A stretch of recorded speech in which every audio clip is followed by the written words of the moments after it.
Nagpagawas og kamanduan ng korte nga pagawas na sa selda sa kapulisan ang construction worker nga gidakop kaniadtong Nobyembre 25 tungod sa pagpamaligya og palusot nga mga sigarilyo. Base sa kamanduan, kini mahitungod wala matod pa masumite gilayon ang mga documentary exhibit nga gikinahanglan aron formal nga mapasakaan og kaso ang suspect nga si alias Jonard. Luyo ni ini, gipaniguro sa kapulisan sa Jansan nga mamahimong maayo ang ilang koordinasyon ngadto sa Bureau of Customs kon BOC aron mas mapalapdan pa ang ilang operasyon batok smuggled cigarettes sa syudad.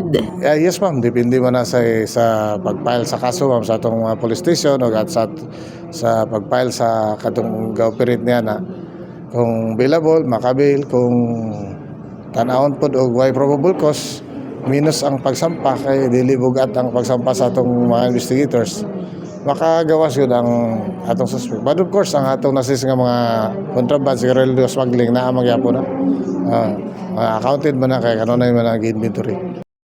Gihingusga ni Police Colonel Nicomedes Olivar Jr. nga hugot ang kamanduan nga gipagawas sa bag-ong Regional Director sa Police Regional Office 12 nga si Police Brigadier General Arnold Ardiente batok smuggled nga sigarilyo. Itong bagong Regional Director in the person of Police Brigadier General Arnold Ardiente, naningkamot yun ma'am nga natay coordination sa BOC para natay harmony labi na sa enforcement sa mga smuggling.